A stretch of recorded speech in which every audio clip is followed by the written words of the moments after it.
Want to increase the profits and revenue without too much work using the same products that you already sell on the Amazon US marketplace? Then watch this video, because I will share with you all the challenges that you will have or face when you start the process of selling and expanding to other marketplaces, how you will move and immigrate your listing, including the reviews, which products you need to sell, how you gonna use barcodes and FNSQ labels, and I'll also share some of my recent numbers from my selling account that I just started to sell on Europe. Let's start. What's up guys, this is Tomer from sourcingmonster.com and welcome to another video. And if it's your first time here and you want to learn more on how you can create your own brand, selling private label products on Amazon and creating a scalable income from anywhere in the world, start now by subscribing to the channel and click the bell so you don't miss any upcoming videos. Okay, so the Amazon International, you know what, before I cover which countries you can sell at, it's super important that you understand the value. I think that it's better for you to try expanding to other marketplaces if you already have like 4 or 5 SKUs already. Why? Because if you're going to focus on expanding rather than growing and focusing on the fundamentals, it will take away from your focus and your success on the Amazon US marketplace, which is, in my opinion, the biggest marketplace and also the most important one. So you want to make it and be successful selling on the Amazon US marketplace before you expand to this to other marketplaces like UK, Germany, France, Italy, Spain, Netherlands. Now they are going to have Sweden too, and Asia, Middle East, like, you know, Brazil, Mexico, Canada. You want to do and make sure that you focus on the US first. So if that's your case, you're not really like, or you feel that you don't have enough products, or you feel that you didn't really like did everything you can in the US marketplace, don't watch this video. Just skip it and come back to this, save it somewhere and come back to this video when it's more relevant. If you already have a couple of SKUs that are selling successfully and you want to make more profits and revenue and you don't have capital problem and without really too much work, then maybe you will have some work at the beginning, but the later stage, this will, like, it's just the beginning. At the beginning you're gonna work and you're gonna make more work and efforts to open the account and have some challenges that I will cover later. But after that, that's it. You're just going to send inventory and the listing's already converted. You don't have to do anything, pretty much. It's the same products that you're already selling. As far as effort, you're going to use the same supplier, products that you already make.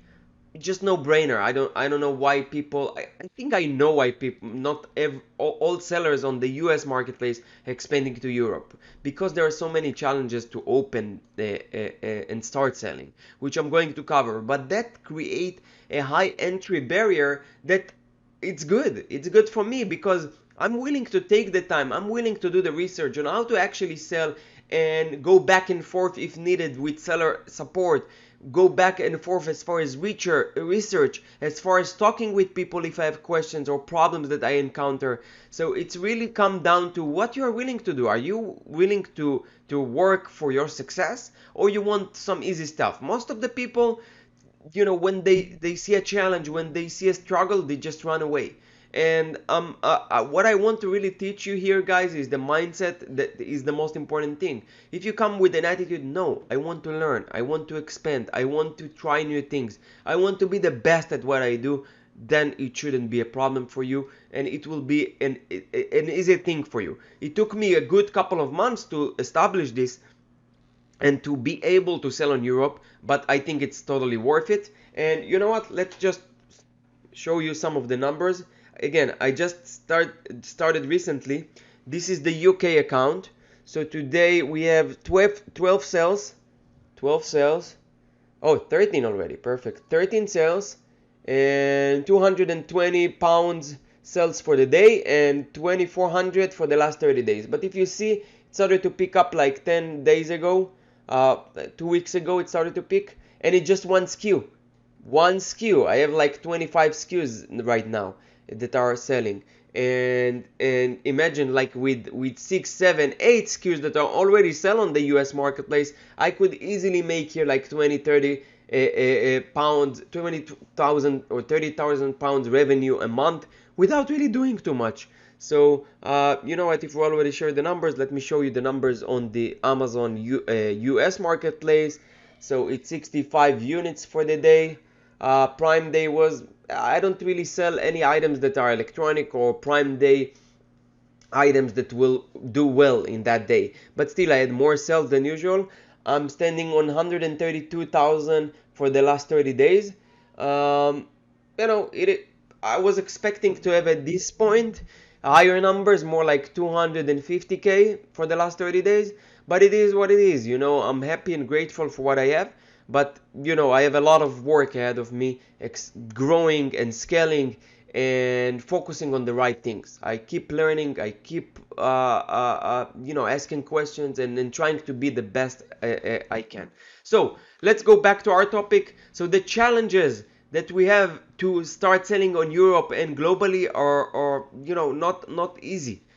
First of all, it takes long time to set up the VAT. So VAT for me was, you know, a back and forth process with the UK, with Germany. I had really a lot of things going on, and I'm telling you this so you are prepared. Hopefully, it will not be a struggle for you guys as I had.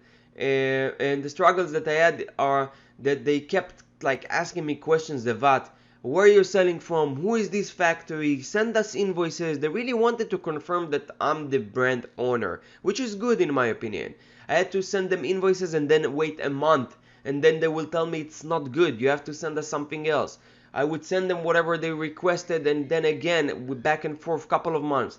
Finally I was able to get it approved, and the whole process like took me 6 to 7 months. um, with Germany, they approved it, but they wanted the form 8606 from the IRS. Really, a lot of things went to open this VAT in UK and Germany.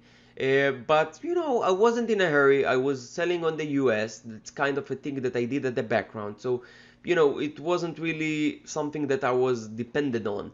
So that's fine. I did it at the background, and that's what I suggest to you. You sell already in the US. You don't really know what is the revenue. It's okay if it's going to take 6 or 7 months to you as well, but you start the process early so you can start selling early. Okay. Most likely you will have a verification issue. Also, when I opened the seller account in the UK, it's not like the same seller account. It's you have to create a new account for Europe and also pay the £40 a month fee as well there. And when I opened the account, they kept like they asked me for verification to upload credit card, this bank statement, like many things, like I just opened my account. And when I opened my account back in 2019, it was easy. I didn't really had to verify all these things. They just verified this menu like automatically. And now these days, because there are frauds probably and they're more strict, they're asking you for many things to you know, to share with them. So I had like also with that some issues, like a month and a half, you know, delay with that. Also took me some time to understand the VAT and how to file. It took me some time of research. Like, they want you to pay the VAT every month, you have to submit the report. It's kind of like a lot of paperwork, but you know, it shouldn't be a big deal. It's just a little confusing at the beginning until you get the hang of it. And what I plan to do in the future is to hire someone that will handle all of this on my behalf, in case it's going to grow, in case it's going to be big as the US marketplace. Manage inventory is a problem with 200 restrictions. Manage inventory is a... Okay, so the problem is why I have only one SKU is, first of all, I wanted to test how it works, if I actually get the sales. And once I started to see, you know, that it is working without really a lot of effort, just turn on the PPC and sales started to came. I started to sell more, to send more and more inventory. But the problem is that they look at it as a new listing and they will give you 200 units limit, because there isn't really any sales history in that marketplace. They don't really look on the US marketplace and see that you sell thousands of units a month. They will still for every new item you want to be fulfilled by Amazon, they will have 200 restrictions. So the growth will be there a little slower than what I planned, but I think that in a couple of months I will reach my goal of 20 to 30 thousand pounds a month in these marketplaces, which is great. Logistics are less effective. So the freight forwarders that normally when you ship to the US, they are like masters at this. They ship all day to Amazon US, and to Amazon Europe they have way less customers that are actually using it and shipping their goods, so they are less experienced, and the number of boats that are going out to Europe is less than the boats that are going to the US. And so that's a little challenging. You will pay more, I think, but just take it in mind and put it in your cost of goods, and make sure that you are profitable there as well. Amazon Canada and Amazon Mexico sell globally. So this is a really easy tweak that I did, and it helped me. The sales are not that high, but let's start to share. I'll share with you some of the numbers on the other marketplaces, and then I'll show you how to do it. Okay, so Amazon Canada, you see last 30 days like 650 Canadian dollars. And let me show you Mexico. This is nothing, but still I want to show you. Mexico, it's 13,000, but this is pesos, Mexican pesos, I think. So yeah, Mexico, I'm not sure what is the currency there, but it's like also $500. So it's not a lot. But it's an option. Now the thing is, with the global selling with Mexico and Canada, you don't really have to do anything. So this is a no-brainer. You should do it now. There is no challenge. Very easy. The way to do it, you go to inventory, remote fulfillment with FBA, and then you just click on next. This is a new account that I have, so I didn't really have anything, but they will charge you probably like $1 more to FBA. And let's see the pricing example. Actually, I didn't read it for a while because I did it on the account my main account. This is a new brand that I'm working on, and I didn't enable it first. But let's try to read it together. Use this option to quickly create your offers in Canada and Mexico. Customers can't buy your remote fulfillment items until a listing exists in their marketplace. Automatic listings creation makes it easy for you to create your US offers in the Canada and Mexico marketplaces. If you already have a built international listing connection to Canada and Mexico from another marketplace, or use Canada or Mexico as a source marketplace, automatic listings creation will not work. So you just enable this, and then when you enable automatic listing creation, you request build international listings to automatically replicate offers for products from the US market, from the US and Canada Mexico stores. Your US price is synchronized to Canada and Mexico and adjusted for estimated differences in fulfillment fees and foreign exchange rates. Automatic listing creation does not take into account costs you may incur when converting proceeds back to USD. Okay, that's not a big deal, but let's see the pricing example. So in the US, you have a price of $10 and the currency exchange rate is $1, 1.30. So $1 equal 1.30 Canadian. The FBA fulfillment fee in the US is $1 USD, and the FBA fulfillment fee for remote fulfillment is 2 Canadian dollars. So you basically, for every sale that you have there, what they will do, they will use your US inventory and they will ship it to Canada, and they will charge you $2 extra for that in Canada, and $1 extra to, I'm sorry, like not extra, like instead of $1 it will be $2 in the US. And they can, I assume that the same thing in Mexico, but still worth it. They use the same inventory. You don't do any PPC there. You could do PPC. I did PPC in Canada. The results wasn't that great.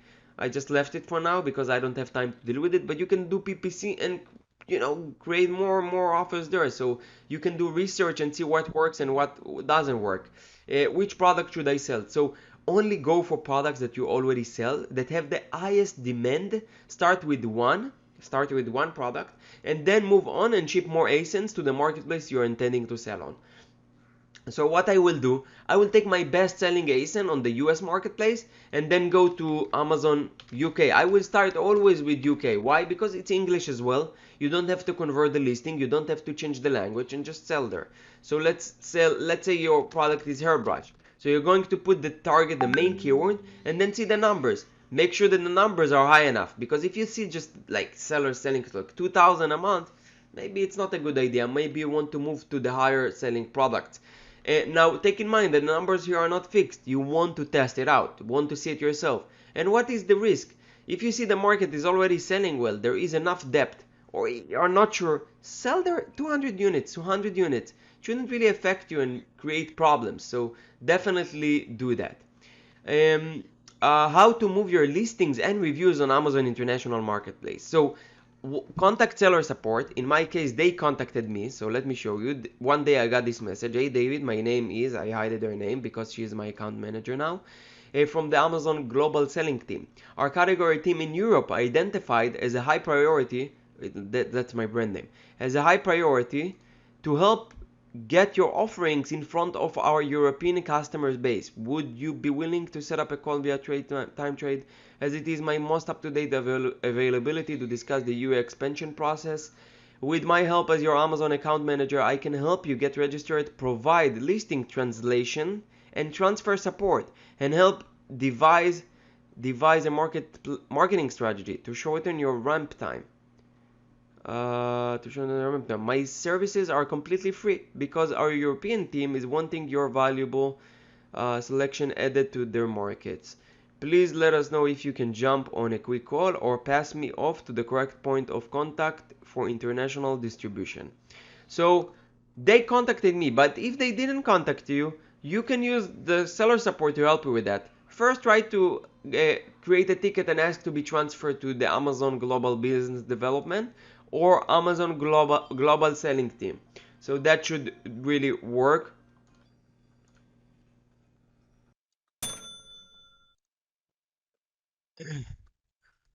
Okay, so the language requirement. So I wouldn't really change the packaging, just the listing language for Germany, Italy, etc.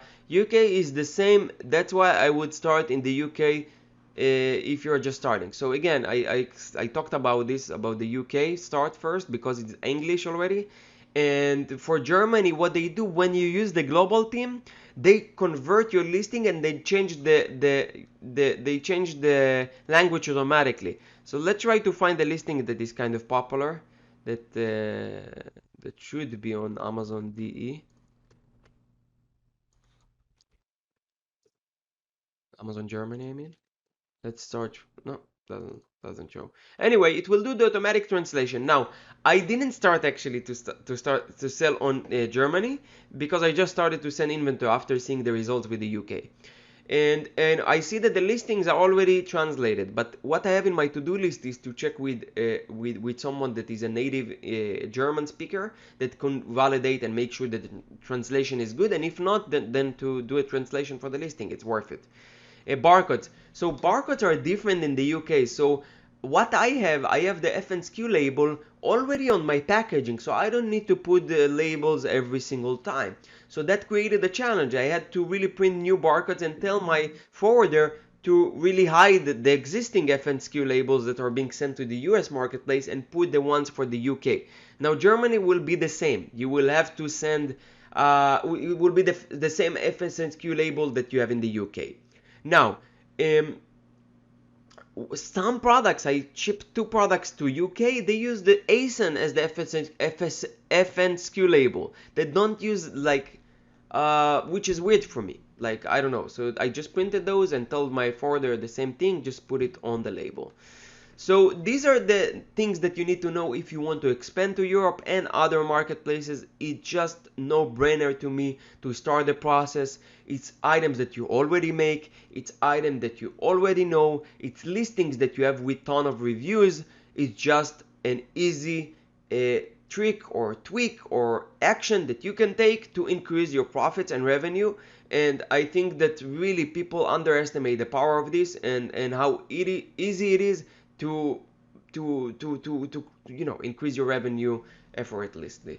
So I hope you got value from this video. Please smash the like button in this video, subscribe to the channel if you didn't subscribe already, and I'll see you in the next video.